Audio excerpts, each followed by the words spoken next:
এটা তো ডিমওয়ালা মাছ। দাদা, এই মাছটা ছেড়ে দেব, পরের বছর 3টা হবে। তোর মাথায় কি আজ বুদ্ধি ঢুকেছে নাকি রে? ঠিকই বলেছিস, ছেড়ে দে ছেড়ে দে।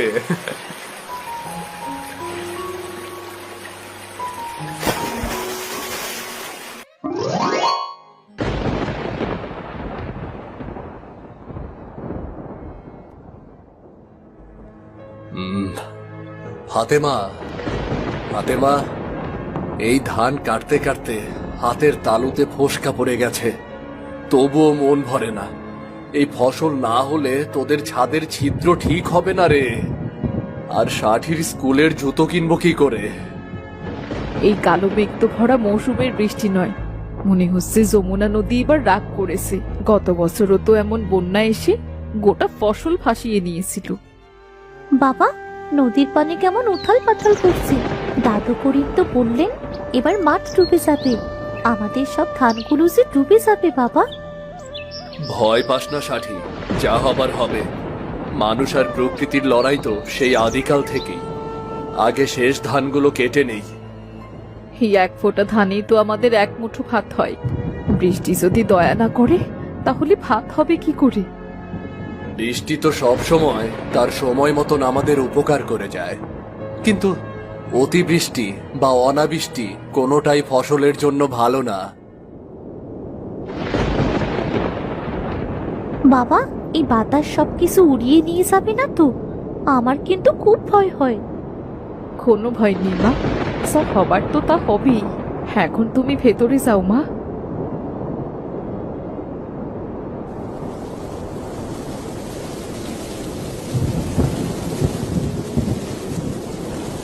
দাদু, এই ধান কাটার টাকায় তো আমার ছেলের স্কুলের ফি জমা রেখেছিলাম, এখন সব শেষ। এখন ওকে কি করে পড়াতে পাঠাবো?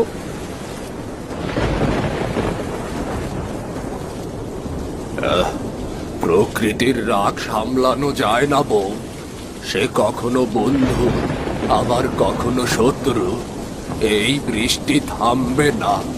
এবার তো সর্বনাশ হবে মনে হচ্ছে, এবার সর্বনাশ হবে। দেখছিস ভাই, এই পানিতে তো মাছের ছোট ছুটি। ওই যে ওই যে ওই যে ওই যে, একটি রুই মাছ লাফ দিল রে। মাছ? ওগুলো তো শালিক পাখির ছানা রে। তোর চোখে সমস্যা। চল চল, জাল ফেলে দেখি, যদি কিছু ধরা পড়ে। এই বয়সে এত জিদ কেন? শরীরটা আগে, তারপর বাকি সব। শরীর তো মাটিরই হবে একদিন, কিন্তু ধান না থাকলে সংসার চলবে কি করে? এই চিন্তায় আমি অস্থির হয়ে যাচ্ছি। এত চিন্তায় আমারও তো মাথা কাজ করছে না। আমি মাঝে মধ্যেই ধৈর্য হারিয়ে ফেলছি। ধৈর্য আমিও হারিয়ে ফেলেছি, কিন্তু ষাঠির কথা যখন মনে পড়ে তখন আবার নিজেকে শক্ত করি আমি। এখন আমাদের কি করতে হবে? আমরা কিভাবে কি করব? জানি না, দেখি একটু পরে বের হয়ে সবার খোঁজ খবর নেব। আমি একা তো এই অবস্থায় পড়িনি, সকলেই এই একই অবস্থায় আছে। সেটাই ভালো হবে।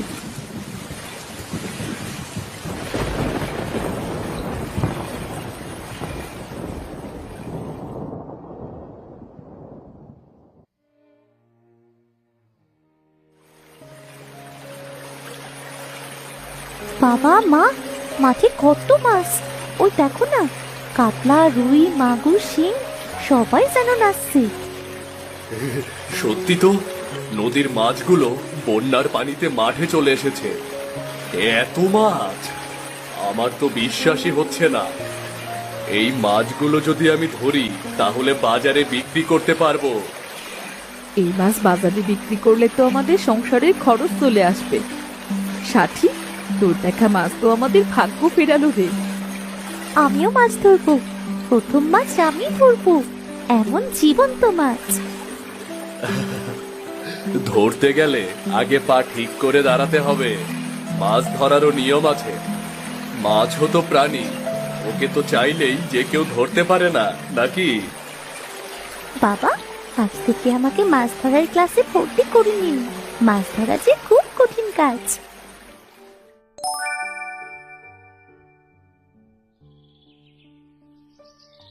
শহরের বাজারে এখন মাছের দাম আকাশ ছোঁয়া। এই কাতলা মাছ প্রতি কেজি 300 থেকে 400 টাকায় বিক্রি করতে পারবো। যদি প্রতিদিন 50 কেজি ধরতে পারি, আহ লোভে পাপ আর পাপে মৃত্যু। সবাই যদি মাছ ধরতে শুরু করে, এক সপ্তাহেই মাঠ শূন্য হয়ে যাবে।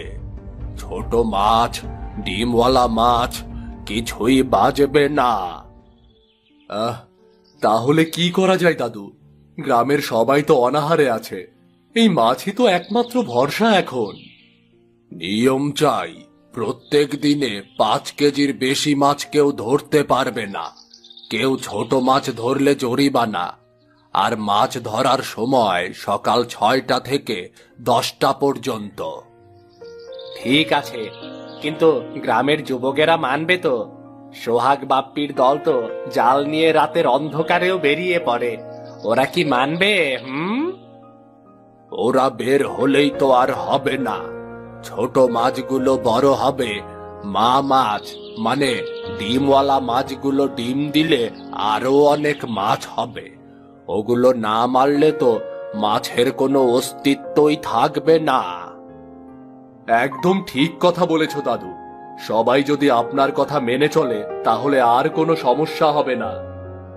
আর গ্রামের সবাইকে এটা জানাতে হবে। এমনটা করলে সবাই নিজের বিপদ নিজেরাই ডেকে আনবে। সবাইকে বোঝাতে হবে।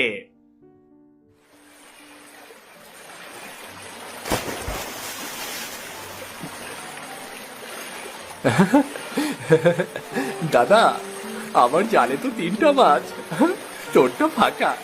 তুই কি চোখ বন্ধ করে জাল ফেলেছিস?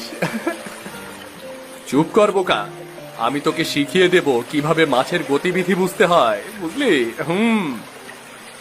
সেটা আবার কেমন কথা? মাছ ধরতে আবার শিখতে হয় নাকি? দেখ, ওই পানির ফোঁটার দিকে চেয়ে দেখ। যেখানে বুদবুদ ওঠে সেখানে মাছ থাকে রে পাগলা।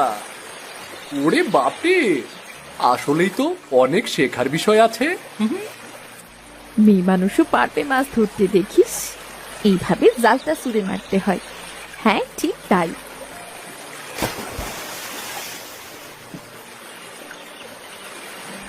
মা দেখো, আমিও পারলাম। এই মাছটা বাজারে বিক্রি করবো না, এটা বাড়িতে রান্না করবো মা। দেখ দেখ, মেয়ে মানুষ হয়েও মাছ ধরতে এসেছে, কত শখ।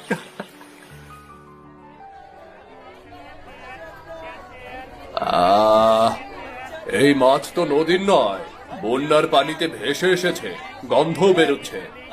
100 টাকার বেশি দেব না আমি। 1 কেজি 100 টাকা করে দেব। পচন ধরেনি কোনো মাছেই। আমরা রাত জেগে বরফ দিয়ে সাজিয়ে এনেছি। তুমি ঠকাতে চাও তাই বলো। আমাদের গ্রামের লোকের রক্ত শুষে নেবে, তাই না?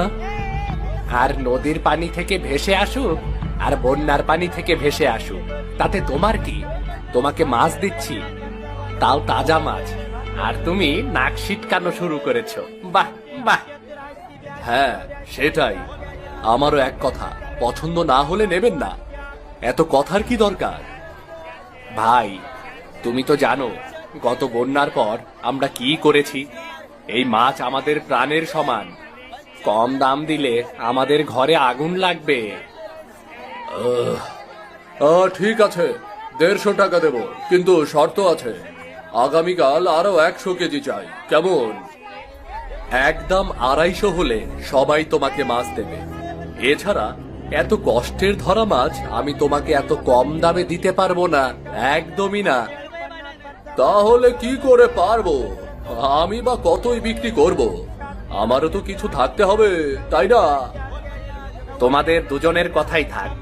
200 টাকা হলে দুজনেই খুশি, কি বলো? তোমরা বড্ড চালাকি করছো বাবু। মাছের মতন আমাকে কথার জালে আটকে ফেলেছ। আমি রাজি হতাম না, শুধুমাত্র আব্দুল ভাইয়ের কথায় 200-তে রাজি হলাম। ঠিক আছে ঠিক আছে, তোমাদের কথাই রইল, কিন্তু আগামীকাল 100 কেজির কথা ভুললে চলবে না, কিন্তু বলে দিলাম।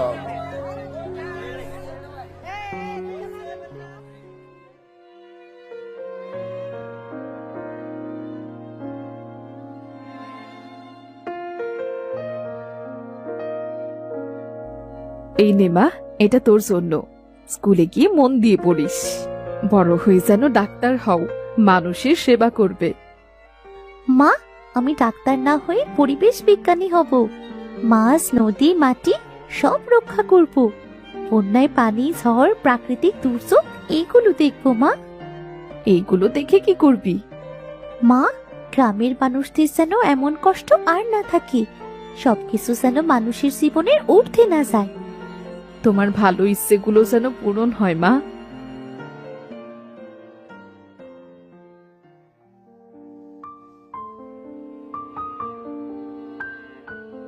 ফাতেমা ভাবি, এই নাও তোমার ধার করা টাকা। এত তাড়াহুড়া করছো কেন? তোমার ছেলের স্কুলের ফি কি পরিশোধ করেছো? কোন ক্লাসে পড়ে ও? মাসের টাকায় ছেলের স্কুলের ফি জমা দিলাম, সে এবার নবম শ্রেণীতে উঠবে। আমাদের মেয়েরা যদি পড়াশোনা করে গ্রামটা বদলে যাবে নাজমা। এই টাকাটা তুমি রাখো, ছেলের জন্য নতুন জামা কিনে দিও। ভাবি, তোমার মনটা অনেক বড়। অনেক কষ্টের মাঝেও তুমি আমায় টাকাটা দিয়েছিলে, এটা তুমিই রাখো ভাবি। আমি এটা তোমার ছেলেকে উপহার দিলাম। গরিব হলেও আমার মনটা একদম গরিব না। তোমার কথা না রেখে পারলাম না ভাবি। এভাবে একজন আরেকজনকে সাহায্য করতে পারলে আর কোনো কষ্ট থাকবে না।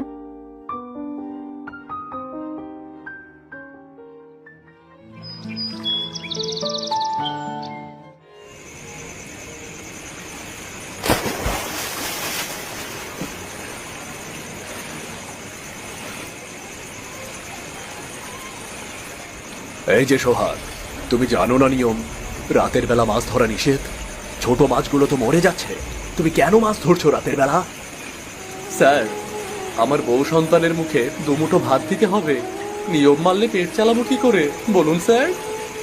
আমাগোর কথা কেউ ভাবে না, শহরের লোকেরা ঠগায় আমাগো, আর আমরা ক্ষুধার জ্বালায় মরি। টেকসই উপায় ছাড়া কোনো সমাধান নেই। যদি আজ সব মাছ শেষ করে ফেলো, তাহলে কাল কি খাবে? রহিমকে দেখো, সে তো পরিকল্পনা করছে ভবিষ্যতে। দেখো ওদেরকে। আমরা সবাই যদি করিম দাদুর দেখানো পথে না চলি, তাহলে নিজেরাই বিপদে পড়ব। এখন তো কম টাকা পাচ্ছি, তখন আর মাছও থাকবে না। না খেয়ে মরে যাওয়া ছাড়া আর কোনো উপায় থাকবে না। আমার যখন ইচ্ছা মাছ ধরবো। এই মাছ কারো বাপের না, এই মাছ গ্রামের সবার। কেউ বেশি মাছ বিক্রি করে বড়লোক হয়ে যাচ্ছে, আর কেউ গরিব থাকছে। সেটা তো মেনে নেওয়া যায় না, একদমই না। এটা কি ধরনের কথা? এই মাছ সবার মানলাম, তারপরেও সবাইকে তো নিয়ম মানতে হবে, না হলে তো সব মাছ শেষ হয়ে যাবে। সবাই ভাবছে আমরা মাছ ধরার জন্য যে নিয়ম বানিয়েছি সেটা নিজেদের জন্য, কেউই বুঝতে পারছে না।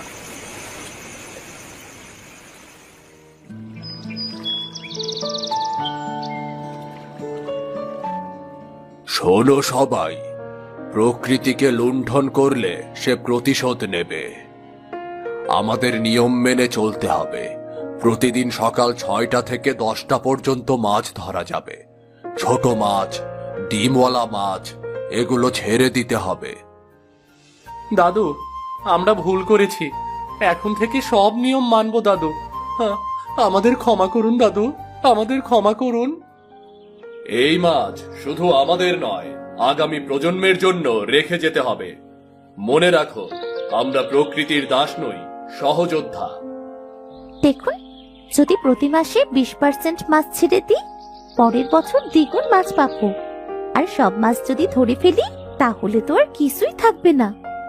বাহ, রহিমের মেয়ে তো দেখছি পড়াশোনা করে ভালোই উন্নতি করেছে, অনেক কিছু বুঝতে পেরেছে, হিসেব নিকেশও ভালো কষতে পারছে। না মানে দাদু, ও পড়াশোনায় খুব ভালো, খুব আগ্রহ করে সবকিছু পড়ে। আমরা ওকে কখনো এই বিষয়ে কিছু শিক্ষা দেই না, নিজে থেকেই সব জেনে নেয়।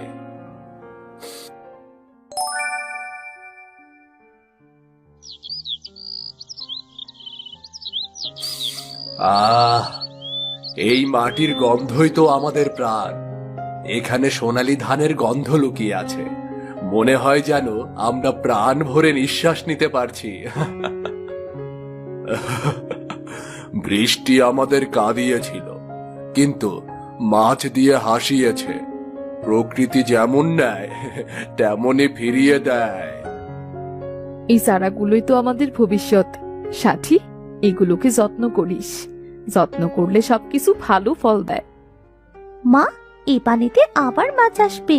আমি যত্ন করব মা, আর খেয়াল রাখবো সবাই যেন সব সময় নিয়ম মেনে চলে। মা, ঠিকভাবে পড়াশোনা করবে। মনে রেখো, তুমি শুধু আমাদের না, পুরো গ্রামের গর্ব।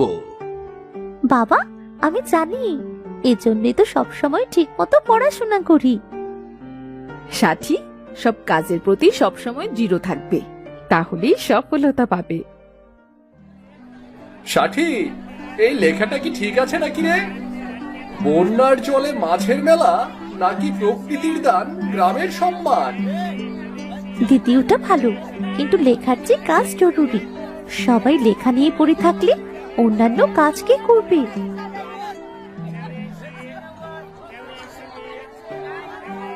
এই নে সাথী, তোর জন্য রসগোল্লা। আজ তো তুই আমাদের তারকা। চাচি, তুমি না থাকলেই মেলাই হতো না। তোমার হাতের মিষ্টির জন্যই তো সবাই আসবে। রহিম ভাই, এই আলোগুলো গাছের ডালে বাঁধো, শহরের মতো ঝলঝল করবে। আমাদের গ্রামের সৌন্দর্য তো প্রকৃতি, আলো নয়। মানুষের হাসি আসল জ্যোতি, আসল আলো। বুঝলে? সবাই একসাথে যখন আনন্দে মেতে ওঠে, দেখতেও কি ভালো লাগে। ঠিক বলেছ, ঠিক বলেছ। মনে হচ্ছে হৃদয় এক আনন্দের দোলা বয়ে যাচ্ছে।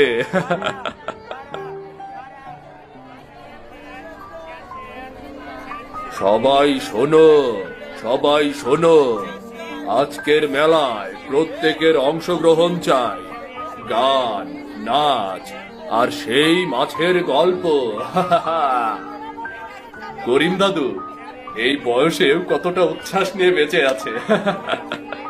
আমিও চাই ঠিক তার মতন হতে। ঠিক বলেছ, আমিও তার মতন মনের শক্তি নিয়েই বাঁচতে চাই।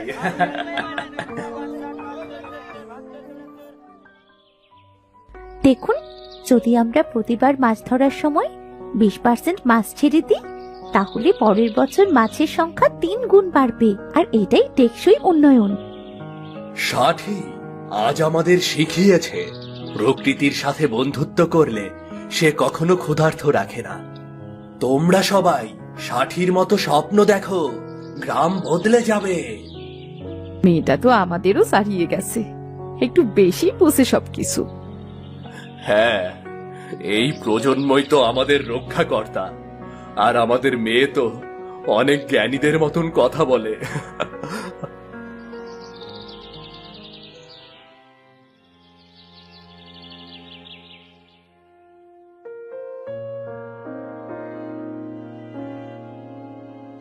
কেমন লাগছে ভাই? মনে হয় যেন সেদিনই বন্যার পানিতে হাত পা ছুড়ছিলাম। আর আজ এত শান্তি। প্রকৃতি তো আমাদের মা, কখনো শাসন করে আবার কখনো আদর। এই বর্ষা বিদায় নিচ্ছে, কিন্তু রেখে গেছে সোনালী শিক্ষা। সেই শিক্ষাই তো আমাদের বাঁচাবে। পরের বন্যা এলে আর হাহাকার নয়, মাছ ধরবো, ফসল বাঁচাবো।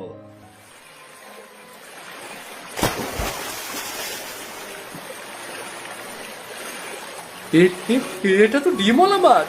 দাদা, এই মাছটা ছেড়ে দেব, পরের বছর 3টা হবে। তোর মাথায় কি আজ বুদ্ধি ঢুকেছে নাকি রে? ঠিকই বলেছিস, ছেড়ে দে, ছেড়ে দে।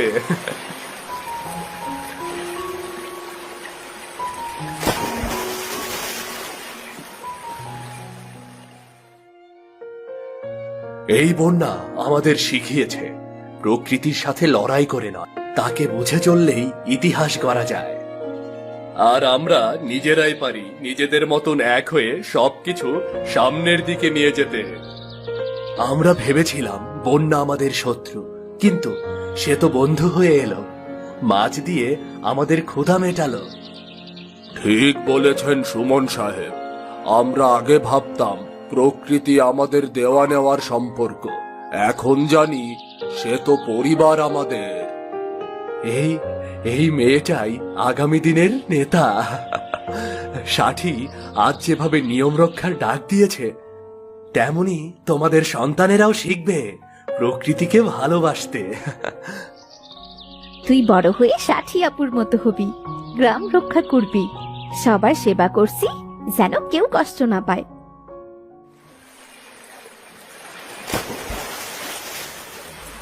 বড় হও, আবার ফিরে এসো আমাদের মাঠে। তোমার আর তোমার বাচ্চাদের অপেক্ষায় রইলাম। মেয়েটা তো প্রকৃতির কাছে বেশি আবদারি। তাহলেই তো ভালো, ওর হাত ধরেই তো আমাদের গ্রাম বদলাবে, আর ওর আবদার যেন প্রকৃতি মেটাতে পারে। আমার মেয়ের কোনো আবদারই তো মেটাতে পারিনি, এবার থেকে যেন প্রকৃতি ওর সব আবদার মেটায়। হ্যাঁ, কারণ ও তো সবার থেকে বেশি এই প্রকৃতিকে ভালোবাসে, তার কাছেই সব আবদার করে।